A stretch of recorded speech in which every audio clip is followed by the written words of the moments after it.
Mesdames, Messieurs, c'est l'heure de votre émission préférée à vie de la diaspora sur les ondes d'Afro-Web TV. Vous avez très bien fait de nous choisir pour cette émission spéciale. Moïse Agbenyougan, c'est moi et c'est moi. Je serai à la présentation et à la réalisation de cette émission pour vous. Vous nous aiderez également en partageant cette émission puisque ça, c'est pour une émission spéciale pour commémorer les 60 ans de l'assassinat de Sylvanus Olympio, un panafricain, donc qui n'est plus à présenter et qui a impacté l'Afrique dans toute sa diversité, dans toutes les dimensions. Merci à tous et à chacun de vous d'être avec nous aujourd'hui pour cette émission. Le 13 janvier 1963 reste une date mémorable et une date, l'une des pages sombres de notre pays, le Togo, et nous sommes aujourd'hui avec des invités spéciaux pour cette émission spéciale, une occasion encore une fois donc de commémorer également de notre manière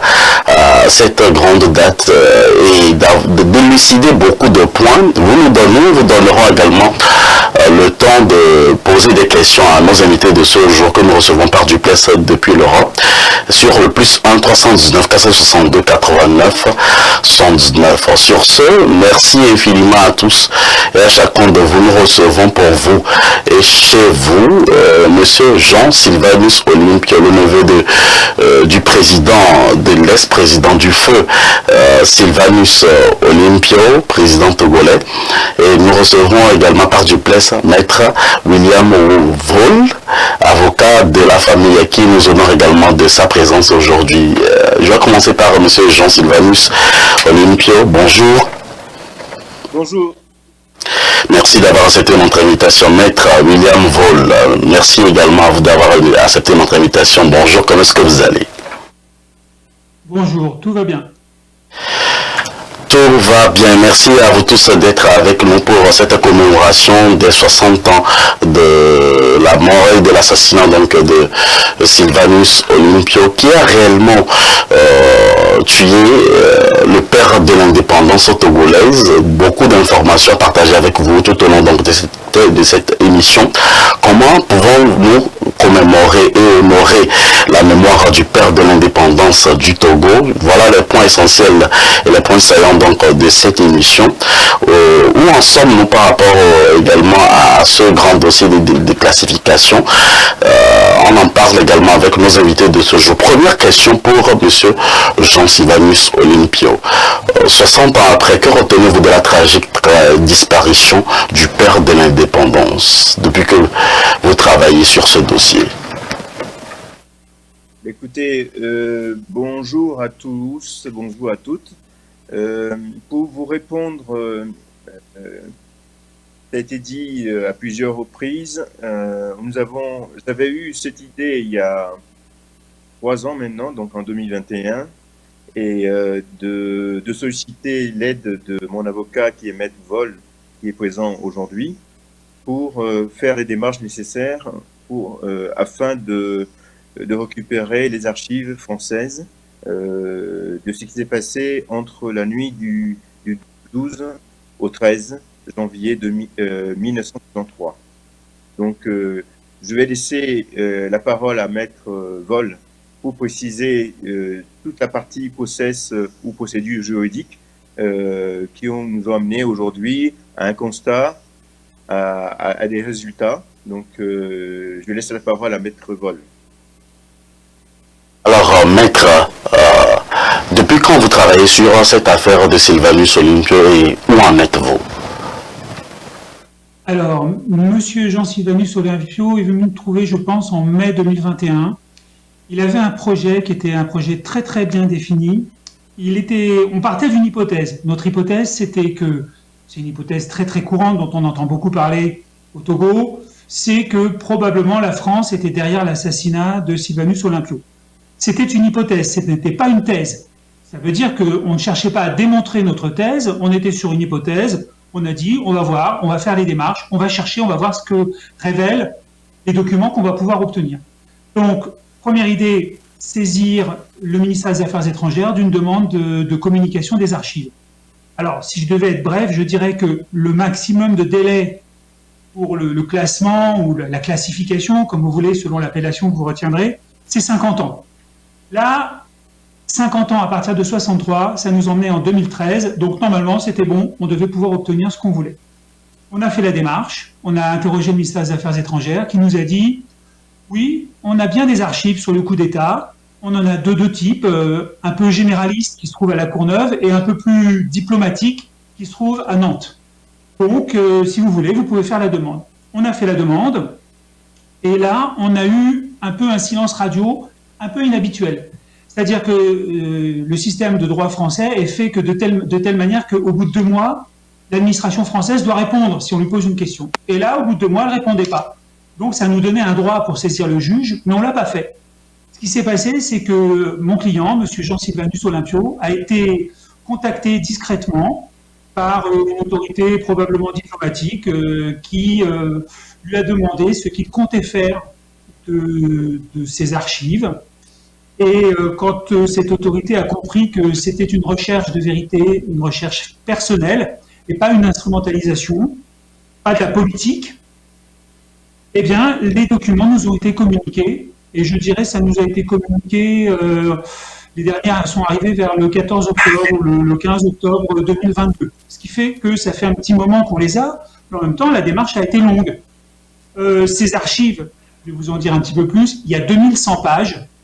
2100 pages, c'est beaucoup, mais on les a lus assez rapidement parce que c'était un dossier passionnant. À l'intérieur, il y a beaucoup de coupures de presse, mais il y a aussi beaucoup de notes diplomatiques. Elles ne sont pas nécessairement signées, elles sont parfois dactylographiées, parfois elles sont... parfois c'est des bribes de phrases, découpées avec des petits articles de journaux. C'est très intéressant. Et à l'intérieur, on a une partie des réponses à nos questions. Voilà, la décision du rapatriement et le décès sur l'ex-président Sylvanus Olympio, le père de l'indépendance. Monsieur Jean-Sylvanus Olympio, permettez-moi de vous poser cette question à l'entame donc de cette émission. Quelles sont vos réelles motivations sur ce dossier? Mes réelles motivations pour ce dossier, vous savez, depuis que je suis né, comme vous pouvez le remarquer, j'ai pris, mes parents m'ont donné le nom de Sylvanus, et je vais remonter un petit peu dans le passé pour vous dire que ma mère a beaucoup travaillé son beau-frère Sylvanus Olympio pour l'indépendance du Togo. Donc Sylvanus Olympio et ma mère sont très liés et ont beaucoup je dirais, d'acquaintances politiques pour mener les choses à bien. Et juste pour vous dire que même la veille de son assassinat, ma mère était encore auprès d'eux, donc Sylvanus Olympio et sa femme Dina, et je pense qu'elle est partie de chez eux vers 19h. Comme nous avons une éducation anglaise, à 19h normalement, chacun doit rentrer chez lui pour le dîner. Voilà, donc c'est comme ça. Et ça, c'est une remarque personnelle. Donc, en 63, j'étais pas encore né, j'étais né beaucoup plus tard, soit 2 ans après, en 65.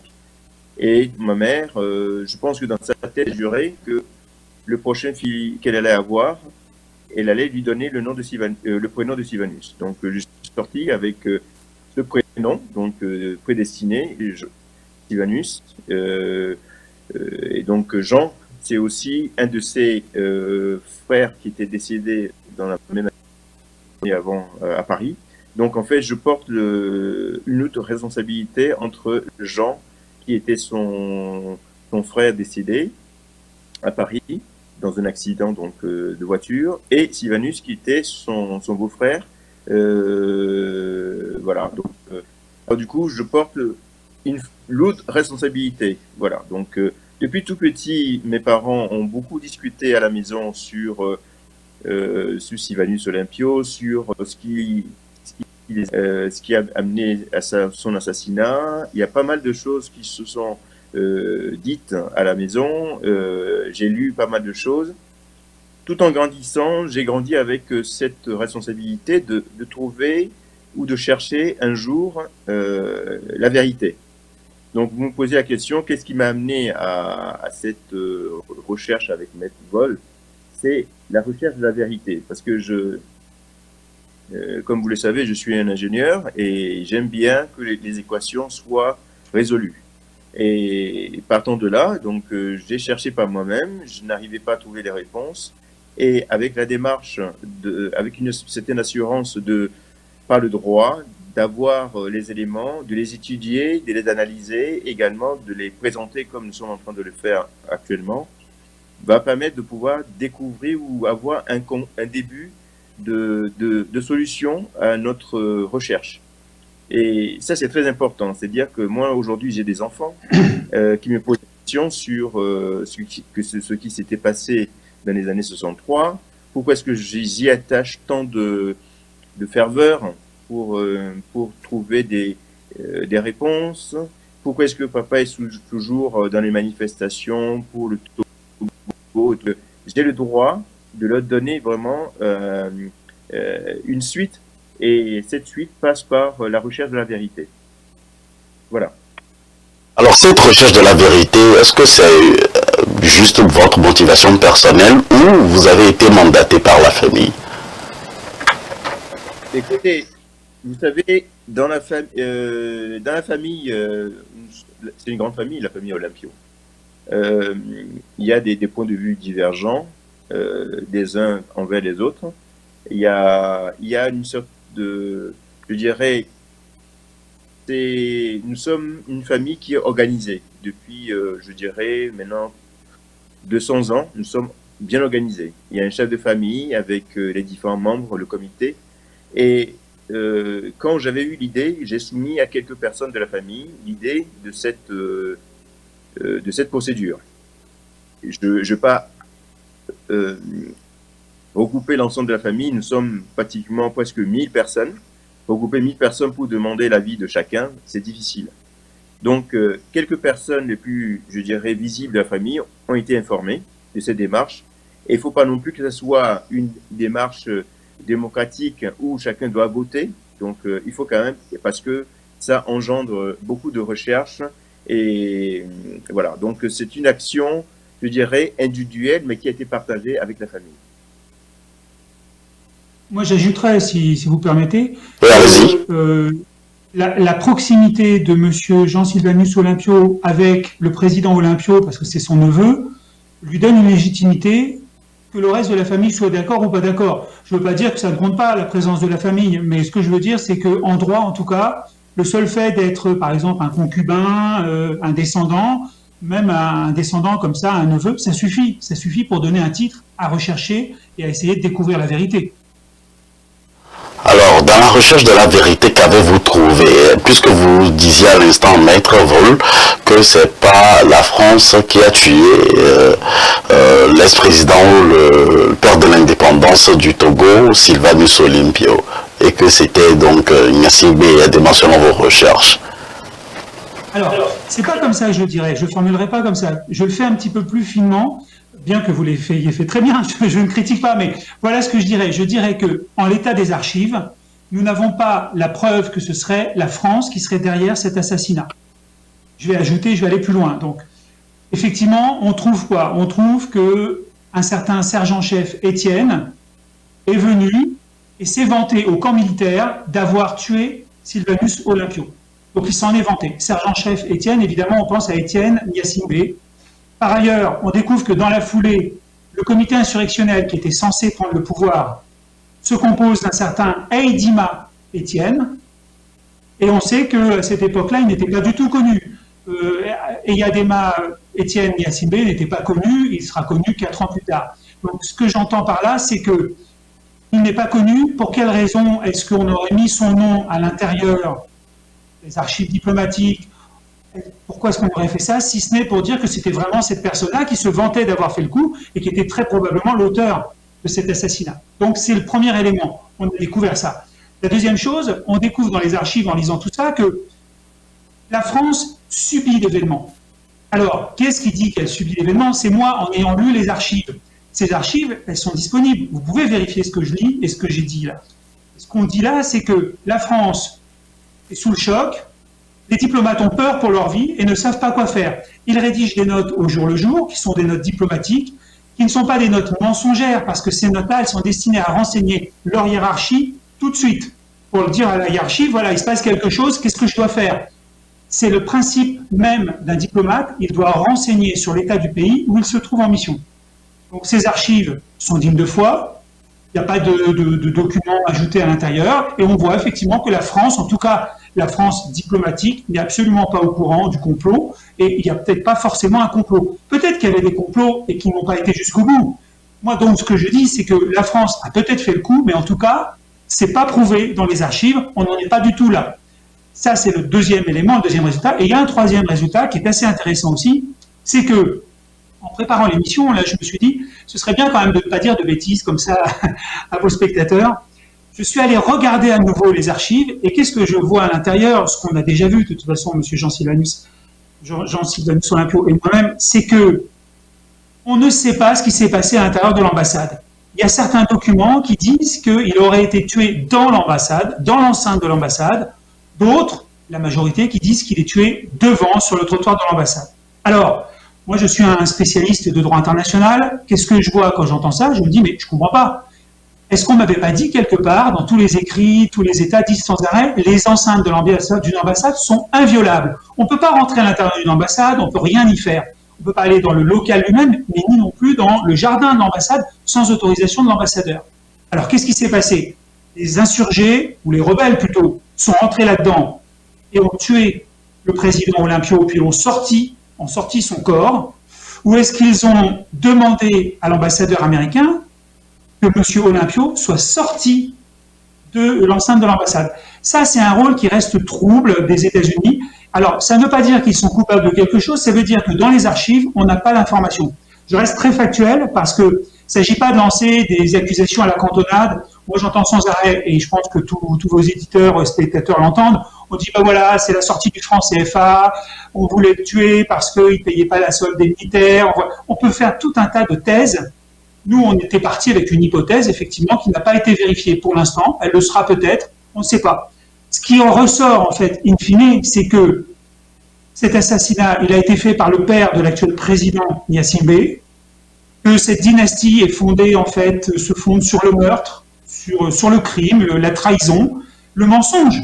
Parce qu'on a un président qui s'appelait Eyadema Gnassingbé, qui dit c'est moi, et qui passe à la une de Paris Match et sur Times, et après, il change d'avis quelques années plus tard, en 1993, dans son livre « Ce que je sais du Togo », où il dit « Non, non, c'est pas moi, j'ai menti ».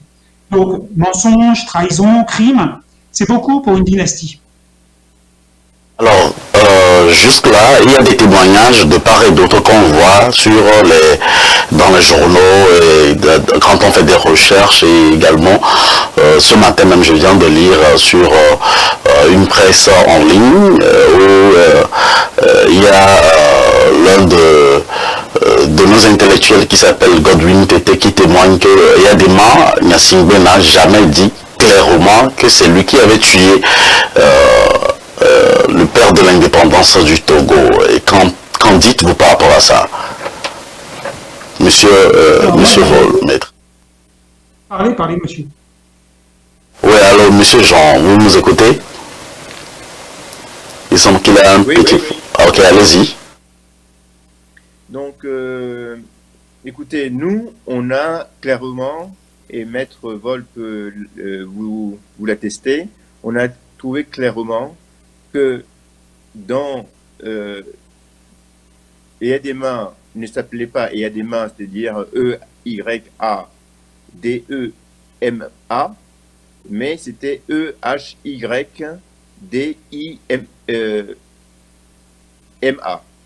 Donc, on a découvert tout ça dans le document. Donc, je pense que c'est un caméléon et qui change de nom comme de chaussettes ou de chemise. Et on a trouvé clairement que au moment du coup, Eyadema n'était pas un militaire, c'était un démobilisé, et que c'était un civil qui a fait le coup, qui s'appelait Étienne.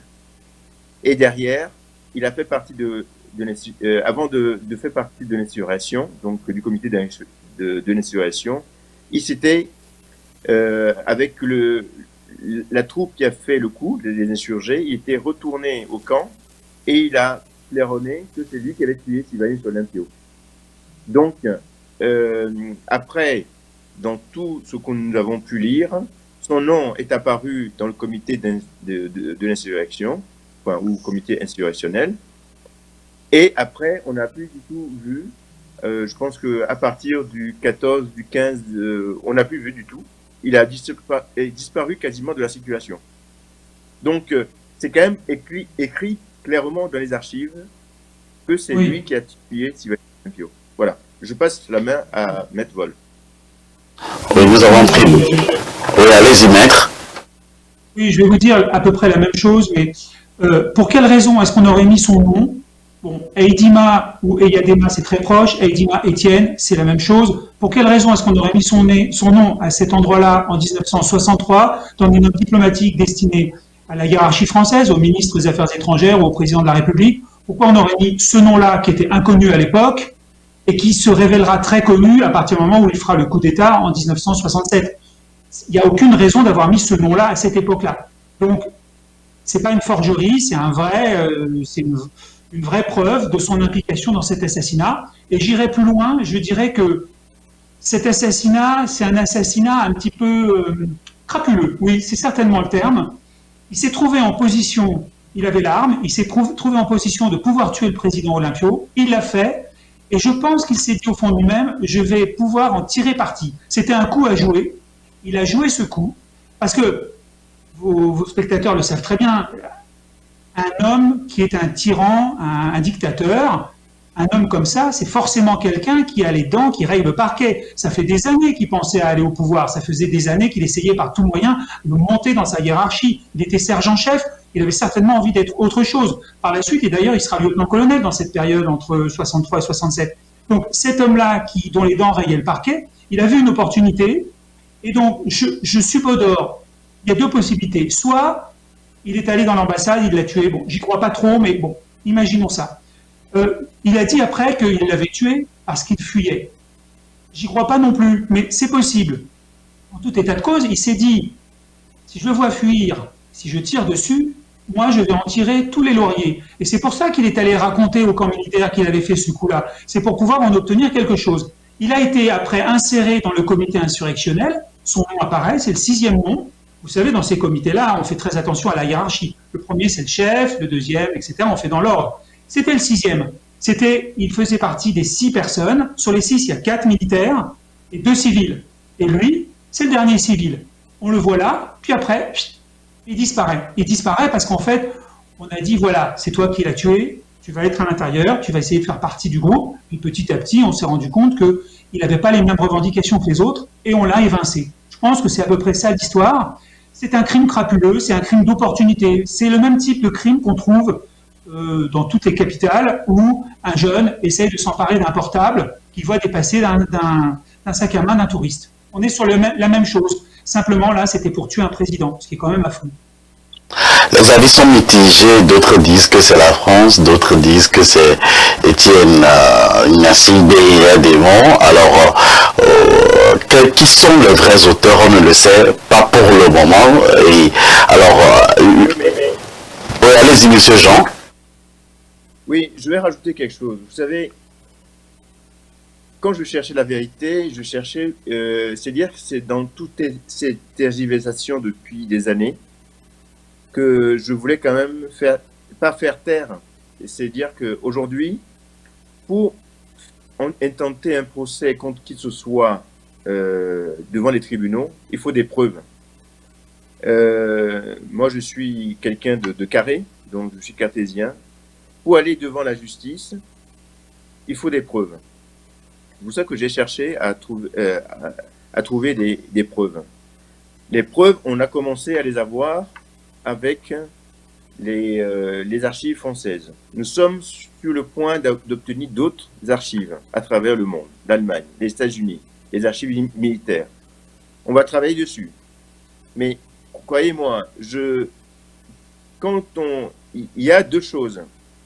Il y a le CFA, tout le monde sait que Sylvanus Olympio était un brillant homme, un président unique que nous avons eu. Mais ne restons pas sur des erreurs pour dire que le CFA, ok, mais par contre, qu'est-ce qu'on en fait aujourd'hui du CFA nous-mêmes? Qu'est-ce qu'on en fait aujourd'hui en tant que président des pays, en tant que citoyen? Si on a des intellectuels qui peuvent dire pourquoi est-ce que ces CFA ne marchent pas, mais est-ce que nos économies aujourd'hui sont capables de pouvoir sauter le pas pour avoir leur propre monnaie? On parle quand même de quelque chose de sérieux sur la mort d'un chef d'État. Donc nous, aujourd'hui, on cherche à trouver les vraies causes les vrais éléments qui ont causé sa mort. Donc, la personne qui l'a assassiné aujourd'hui, on le sait. On sait quelles sont ses motivations, peut-être.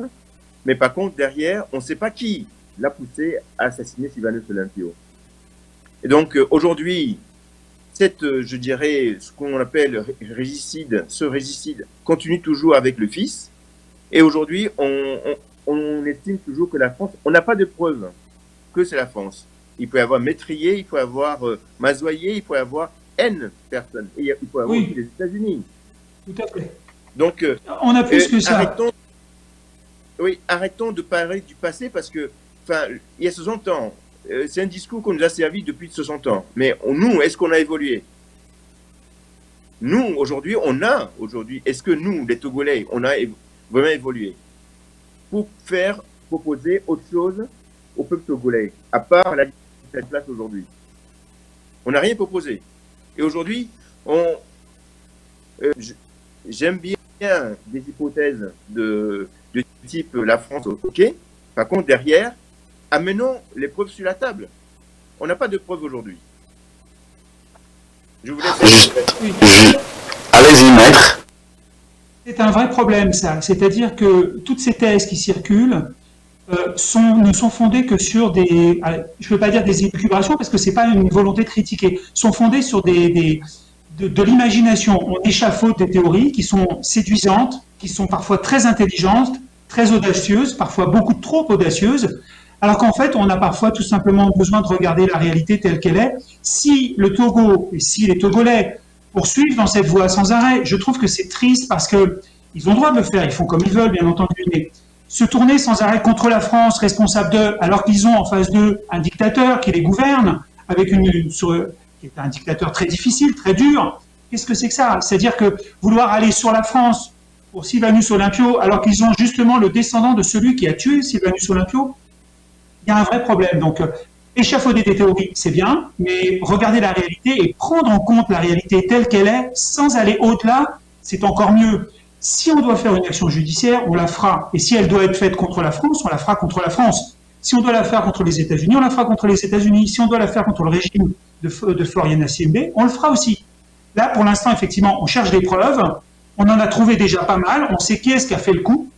Est-ce qu'il y a eu un commanditaire ou pas? Pour l'instant, on ne sait pas. On ne sait pas s'il y a un commanditaire. On ne sait pas si c'est un crime crapuleux ou pas, mais pour l'instant, on en est là. C'est déjà un bon résultat parce que pendant des années, il courait tellement de bruit, on ne savait pas du tout si c'était le président Assiembe qui avait fait le coup. Donc c'est déjà bien, mais on va continuer.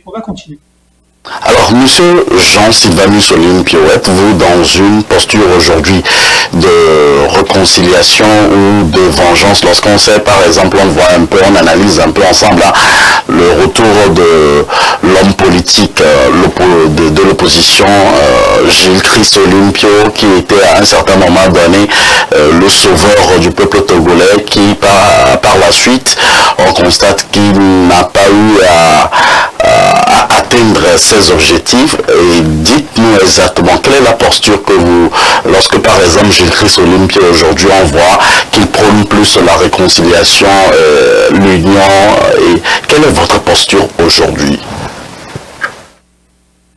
Vous savez, Gilles Christ Olympio, c'est Gilles Christ Olympio. Donc il a, je ne vais pas répondre à sa place. Il a toute la responsabilité donc de ce qu'il a engagé et ce qu'il pense. Et moi, je suis Jean Sylvanus Olympio et moi, mon intérêt, c'est que le Togo soit libre et il le sera. Également sur la réconciliation, vous savez, il y a un crime de sang qui a été commis en 63, le 13 janvier 1963, entre 6h et 7h. Et ce crime n'a pas permis au Togo de s'émanciper. Aujourd'hui, le fils Faure Gnassingbé est au pouvoir. Même avant d'arriver au pouvoir en 2005, il y a eu 1000 morts togolais. Et aujourd'hui, il y a toujours l'impunité au Togo. Comment parler de réconciliation quand il y a une dictature qui est en place depuis 60 ans et que les Togolais sont devenus des esclaves dans leur propre pays, où le régime de Faure Gnassingbé a le droit de vie et de mort sur chaque citoyen togolais. Nous sommes à l'exil aujourd'hui. Nous sommes tous des personnes emprisonnables dès qu'on rentre au Togo. Comment voulez-vous que ce soit une réconciliation prévisionnelle? On ne peut pas réconcilier les gens quand ils sont en exil. On ne peut pas réconcilier les gens quand ils ont peur de rentrer chez eux. Les gens de la diaspora rentrent chez eux, ils sont emprisonnés. Comment voulez-vous réconcilier un pays? Il n'y a pas de réconciliation possible tant que ce régime sera en place. Je vous le signale, il y a un crime de sang, que ce soit par le père, avec des centaines de Togolais assassinés, y compris Sylvanus Olympio. Le fils, ce n'est pas des centaines, c'est des milliers de Togolais assassinés. Et comment voulez-vous parler de réconciliation dans ce cas-là? Il y a des gens qui disent « Ah oui, on va ramener son corps pour faire une grande manifestation. » Ah ben je pense qu'ils ne sont pas conscients que le régime en place veut pousser dans ce sens-là. Pourquoi? Pour avoir toujours la gloire. Donc aujourd'hui, aucun Togolais ne peut admettre le retour du corps de Sylvanus Olympio au Togo tant que le régime en place sera toujours en place. Il est bien dans son tombe au Bénin et qu'il y reste. Demain, peut-être, les choses... Et là, on va pouvoir célébrer un Togo unifié, un Togo, une nation réussie. Voilà. Merci, monsieur Jean Sylvanus Olympio.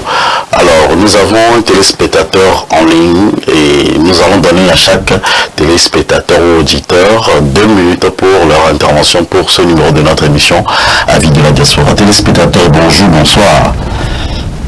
Oui, bonsoir. Je suis Kwasi Kousser, je vis aux États-Unis. Je suis en train de suivre votre émission. Je voudrais juste faire une suggestion à vos 2 invités. C'est-à-dire que on sait que la maison à Feu Olympio, c'était juste pratiquement collé à l'ambassade d'Amérique. Et en fait, là, il a cherché à se réfugier pour, apparemment, selon moi, au moins 2 raisons. Il avait des liens très étroits avec surtout JFK, le président Kennedy des États-Unis. Et à l'époque, je crois qu'ils étaient même, en fait, ils avaient été à l'école ou quelque chose comme cela ensemble. Donc, ils se sentaient probablement plus en sécurité là-bas. Bon, on ne sait pas trop ce qui s'est passé. Les gens disent que même l'ambassadeur à l'époque d'Amérique a eu à le livrer, c'est ce qu'on a entendu. Mais moi, la suggestion que j'aimerais faire, c'est juste que bientôt, ici aux États-Unis, ils vont déclassifier, je crois, cette année, les dossiers sur le président Kennedy. Parce que ça fait 60 ans, lui aussi a été tué, et quand on sait, les 2 présidents ont été tués la même année. On ne sait pas trop pour quel complot, et ce qu'on peut retrouver dans les archives. Donc moi, je demanderai à vos invités de ne pas rester focus sur les archives françaises. Il faut aussi fouiller un peu du côté américain. C'est ma suggestion. Merci. Merci à vous. Derrière vous, on a également un autre téléspectateur, mais malheureusement qui est parti. Alors, l'essentiel de ce que les Togolais veulent savoir, on va reprendre rapidement ce téléspectateur et revenir dans le vif du sujet. Téléspectateur, bonjour. Bonjour Moïse, bonjour à nos deux invités que je remercie très sincèrement pour le travail qu'ils sont en train de faire. Mon nom c'est Félix Aïka et j'aimerais demander à nos deux invités s'ils ont pensé approcher les autorités américaines afin de faire une requête pour qu'ils puissent déclassifier les documents qu'ils ont à leur niveau.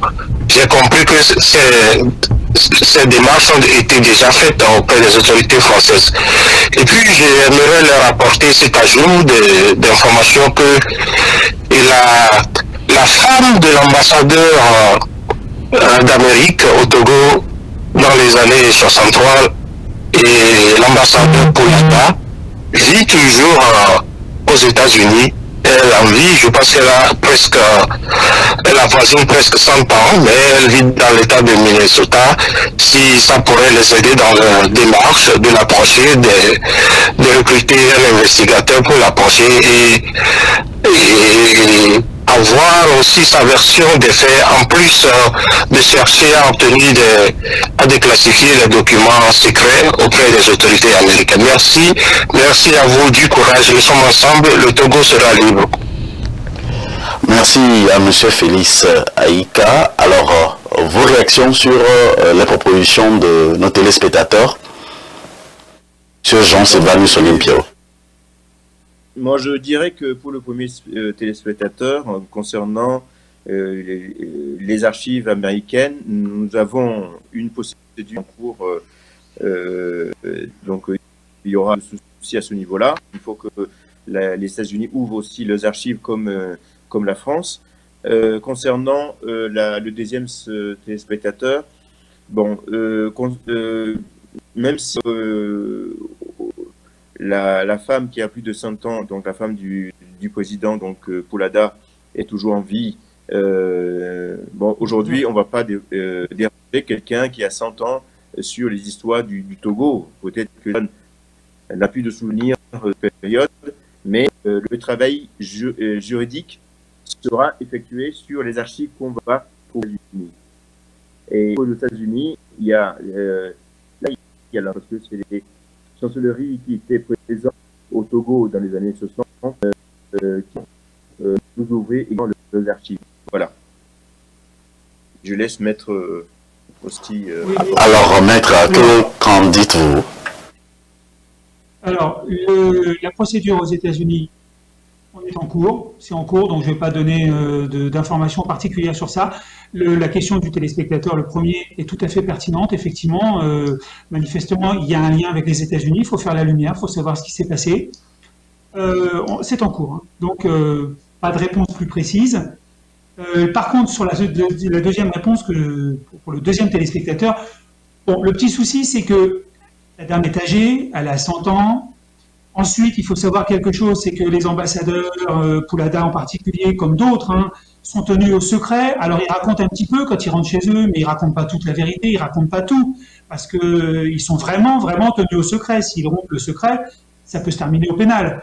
Donc, je suis pas sûr qu'elle ait d'informations très pertinentes, plus que ce que tout le monde sait à peu près. Et de toute façon, elle a été interrogée plusieurs fois sur cette question-là, et manifestement, elle n'apporte pas d'éléments qui soient vraiment utiles, en tout cas pour notre action à nous, parce que nous, on veut connaître le détail. Et il faut que je le dise quand même, nous, on cherche des preuves. On n'est pas sur des théories, on cherche des documents avec des preuves. Sinon, on va directement sur les extraterrestres ont tué Sylvanus Olympio. Là, on est vraiment sur du concret. Et donc, les thèses ou la thèse ou l'idée qu'elle en aurait, elle, ne serait pas forcément utile pour notre démarche à nous, qui est une démarche, in fine, probablement judiciaire. Et judiciaire, il faut prouver. On arrive devant le tribunal, on ne dit pas « un tel m'a dit que ». On prouve. Voilà. Merci de votre attention, chers téléspectateurs. Nous allons faire juste une pause de 30 secondes, occasion pour nos invités de se ressourcer. On revient juste derrière. Voulez-vous sponsoriser l'une de nos émissions sur Afro Web TV ou contribuer à l'évolution